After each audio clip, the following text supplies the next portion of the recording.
Today on The Joy of Editing, I'm doing a black and white conversion using DxO FilmPack 8. Stay tuned.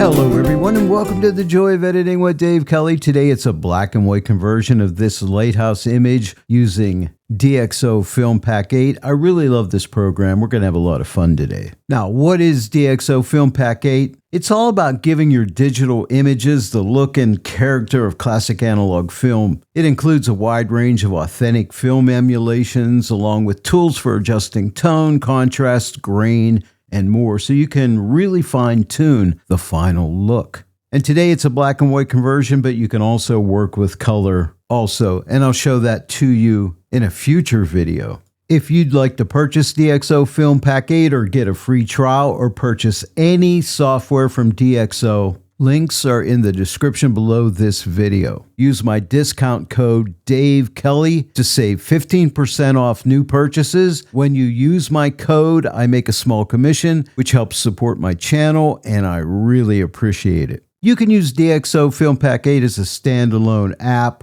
or you could use it out of Photoshop, out of DxO Photo Lab. I'm going to come up here to Filter, come down to DxO Labs, and click on DxO FilmPack 8, and we'll launch it. Here we are inside of DxO FilmPack 8. Now, if you want to get a better understanding of what's available in FilmPack 8, you can watch this video, which I'll link at the end of this video, because today I just want to jump right into this edit. Now, if you look to the right of the interface, you see all these different thumbnails here. These are all black and white emulations or black and white looks that we can apply to this image. This first one is ADOC CMS20. This is a film type. Here's Kodak Tri-X 400. Now, hovering over the thumbnails does not change the look. You actually have to click on the thumbnail, like I'll click on Kodak Tri-X 400. And now we can see that film emulation applied to this image. Now, if you look right here, it says filtered by black and white. I set this up to only show me black and white looks. If I click on filter, I can also look at color and black and white, or I could uncheck black and white and only see color. Then we have legacy films, negative films, slide films, designer presets, all types of different looks in here. But today I'm only interested in black and white. And I could scroll down through this list and you can see there are a ton of them in here, and you just find one that you like and then you could customize them. See right here, we're on presets and then we have customize. So what we need to do first is get the right preset. And let's just click on a few here. Let's try this one, this ADOC CHS 102. Let's try this one, ADOC Silvermax 21. And for this image, I tried a bunch of different ones, but I ended up liking this one for this image, AGFA APX 25, so I'll click on that one. So this is going to be my starting point. And now I'll click on Customize, because here's where we do our editing. Now you'll notice up at the top here it says Film, and this rendering checkbox is turned on. And note we have AGFA APX 25. Now if you click the drop down, all the other films are in here as well that you could just click on. But this is the one I've chosen from that thumbnail, so we're going to keep it. And you'll note the intensity is at 100. Now I could dial this back if I want to, or increase it. I'm just going to double click it and set it back to the default setting of 100. By the way, when I drag this to 0, this would be a generic black and white conversion. But when I pull this up, the intensity, I'm adding the rendering to it in the amount that I want. But in my case, I want this at 100. I'm going to click right here to collapse this rendering group, and now let's click on grain. Now we're using natural grain for this particular film, which doesn't have a lot of grain. However, if I click the drop down and go to another film like Kodak T-Max P3200 that has a lot of grain, if I click on it, you can see all that grain in there, right? And if I click the 1-to-1, we can zoom in to 100%, and you can really see that grain. Now there's an intensity adjustment that you could pull back in the amount if you don't like all that grain, or shut it off if you don't want it. Double click to go back to the 100%. But for this film,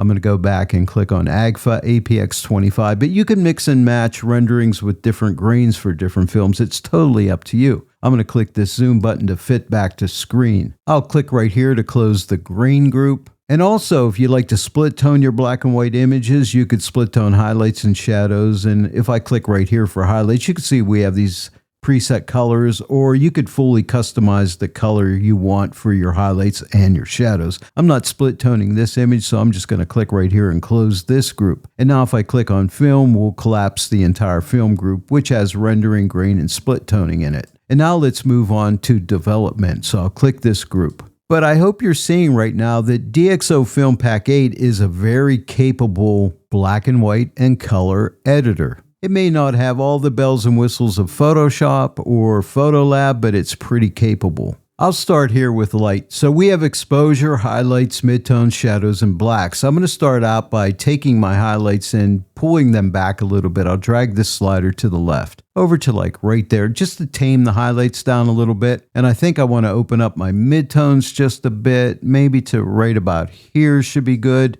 And I just want to open up the shadows a little bit. So I'm going to click right here and drag this to the right. See those shadows start to open up. And I don't want to go too crazy here, but I think right about there should be pretty good. And now I'll move to blacks, and I just want to make my blacks a little more black, not too much, just a little tiny bit to right there. Now, if I click right here in the toggle, I can shut off this light group. This is before and this is after. I'll click right here to close the light group. We're going to come back to luminosity masks, which are really powerful here in FilmPack 8, but I'm going to go to contrast next. So let's click on contrast and open up this group. We have overall contrast, we have micro contrast, think bringing out details in the image. We have fine contrast, bringing out the really fine details. And then we have highlight, midtone, and shadow contrast. So a lot of great contrast adjustments we could do here in FilmPack 8. I'm going to move right down to micro contrast because I like the overall contrast. So let's give it some micro contrast. See that details start to pop out. Now you don't want to go too crazy on any of these controls. And for the micro contrast, I think I want to come to about right here. And let's try fine contrast. I think I'll just give it a little bit of fine contrast. Somewhere right about here should be good. I think I might give it some highlight contrast. Look at these waves down here in the water when I pull this to the right. And do you see that detail starting to come out in the waves? Now we want to be careful here. We don't want to overdo. And I think maybe right about here should be pretty good. Now for the midtones, I could add midtone contrast or take it away. So if you go to the left of center here, you'll take that contrast away. And I just want to back off on that midtone contrast a little bit to make it more natural looking. And the same with the shadow contrast. I can increase it, but I want to decrease it just a little wee bit to maybe somewhere right around there. Now let me shut off this group by clicking the toggle. This is before the contrast, and this is after. And I think I'm satisfied here. Let me click to close this group. And then notice we have two different white balance adjustments. Now this is a black and white image, so I'm not going to really mess with the white balance in this image. The first white balance group, when I open it up, has temperature and tint, but it will not work on a black and white image, as you can see when I adjust this. So I'm just going to reset this and close this group. And then the second white balance group is just a simple temperature adjustment here, which will affect the black and white image. Watch when I come way over here to the right. See the image change, and if I come over here to the left and click right here, you can see it changing, right? I'm just going to reset it because I don't want to mess with the white balance, but you could do some fine tuning with this second white balance adjustment. I'm just going to click to close it for now. And now we come to Channel Mixer. I'm going to click here to open this up, and this is really great. Any reds in your image, if you move this to the right, will lighten up red tones or darken them down to the left. And the same with yellows, greens, cyans, blue, and magentas. So we can fine tune the luminosity values of colors. So I'll start with the reds, maybe lighten the reds up a bit, work on my yellows. There are no greens, so I'll skip the cyan, darken those up a bit, and darken my blues a little bit, and work on my magentas, lighten them up a little bit. And now I'll click right here to shut off the channel mixer. This is before the channel mixer, and this is after, and I'm happy with this result. Now I'll click right here to close the channel mixer. I'll go to the tone curve, but first we're going to come back up to luminosity mask. So I'll click on the luminosity mask group and open it up. And then I'll click on this plus to add a luminosity mask, and I'll click on this picker tool because what I want to do is target this area right down in here and make it a little darker. So I'm going to click on that, and notice how that red overlay goes over that area right there.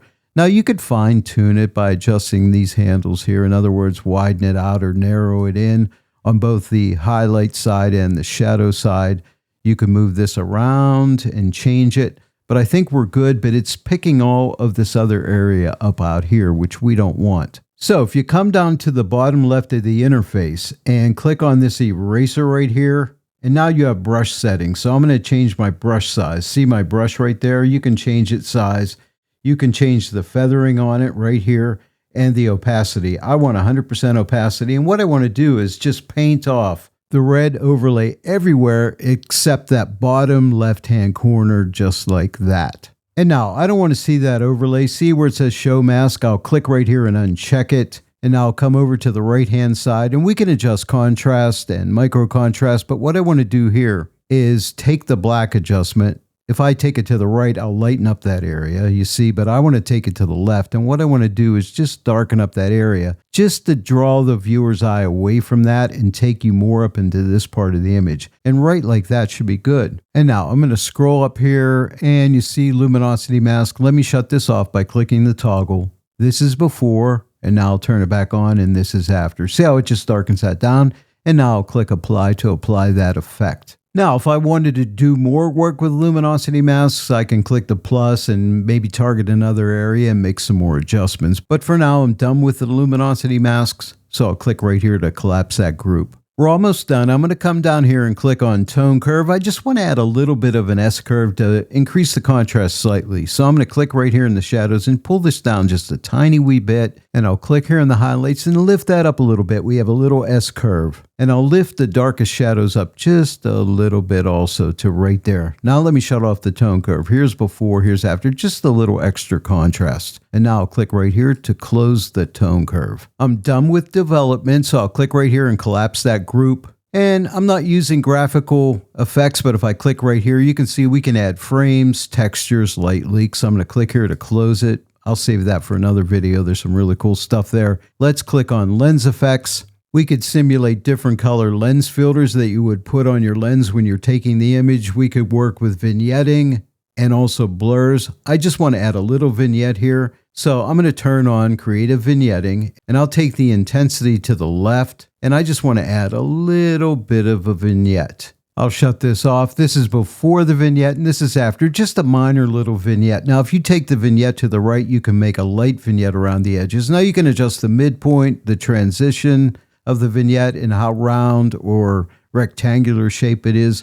And you can also set the center point. But by default, the center point is in the center. And I just want that little tiny bit of a vignette, not too much. Just right there, -5. Again, here's before and here's after. And that is the edit. And now if we come up to the top of the interface here, compare, I'll left click and hold. This is before and this is after. And now to save out this image and go back to Photoshop, click right here for save. And now here we are back in Photoshop. Let me shut off this layer before the black and white conversion. This is before and this is after. Whether you're working on a color image or you want to convert a color image to black and white, I really highly recommend DxO FilmPack 8, especially if you want that film look. It's exceptional. If you want to see a color image edited with DxO FilmPack 8, let me know in the comments section below. I'd love to make that video for you. Well, I do hope you enjoyed today's black and white conversion using DxO FilmPack 8. If you enjoyed today's video, please give this video a like and share it with your friends. If you're not yet a subscriber to my channel, please subscribe. Click the bell notification icon, click all so that you receive all notifications. And then every time I upload a new tutorial, you'll get notified about it. I want to thank each and every one of you for joining me today in the Joy of Editing with Dave Kelly.